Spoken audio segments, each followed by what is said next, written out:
오늘은 로마서 1장 21절부터 25절까지의 말씀을 함께 묵상해 보도록 하겠습니다.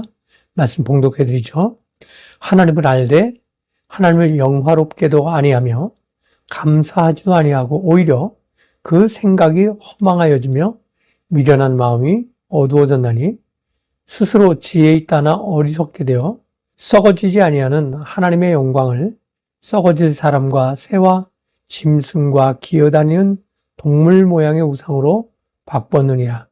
그러므로 하나님께서 그들을 마음의 정욕대로 더러움에 내버려 두사 그들의 몸을 서로 욕되게 하게 하셨으니 이는 그들이 하나님의 진리를 거짓 것으로 바꾸어 피조물을 조물주보다 더 경배하고 섬김이라. 주는 곧 영원히 찬송할 이시로다. 아멘. 25절까지의 말씀을 봉독해 드렸습니다.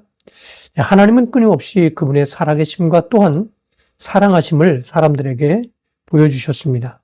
창조의 과정에서조차도 하나님은 모든 환경과 조건을 사람들에게 맞추셨고 수많은 타락과 범죄의 상황에서도 그들을 용서하시며 인내를 보여주셨습니다. 그들에게 분명한 사실은 하나님의 존재를 알만한 것이 너무도 많다는 것입니다. 그럼에도 불구하고 사람들은 오히려 하나님을 영화롭게도 아니하고 감사하지도 않았습니다. 오히려 그 생각이 허망하여지며 미련한 마음에 어두워졌습니다. 이 말은 곧 그 마음에 진리가 없고 거짓으로 가득 채워져 공허하고 무익하다는 것을 말합니다. 그들은 대부분 세상에서 지혜롭다고 일컬어지는 자들입니다. 그러나 하나님의 편에서 볼 때 그들은 어리석은 자들입니다. 그들은 자신들이 가진 지혜로 하나님을 대적하는 일을 위해 사용하고 있기 때문입니다.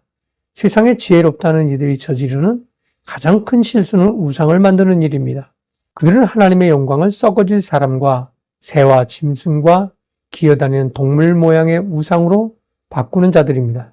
이 모든 것들이 하나님께서 만든 피조물들이지만 오히려 그들은 그것을 우상으로 만들어 사람들을 지옥으로 던져 넣고 있는 것입니다.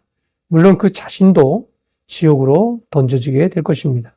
이런 일들은 이스라엘 백성들의 모습을 통해서도 사람들이 얼마나 어리석고 악한지를 잘 볼 수 있습니다. 그들은 하나님의 인도를 따라 홍해를 건너고 광야에서 만나와 메추라기와 같은 양식을 먹고 낮에는 구름기둥, 밤에는 불기둥으로 보호를 받으며 하나님의 놀라우신 은혜 아래 지내고 있지만 그런 과정에서도 우상을 만들어 모세로 하여금 하나님으로부터 받은 돌판을 깨뜨리는 장면을 목격합니다. 그들의 모습은 사람들이 얼마나 어리석은지를 잘 보여주는 장면이라고 할 수 있습니다. 하나님은 사람들의 어리석음에 대해서 그들의 마음의 정욕대로 더러움에 내버려 두셨습니다.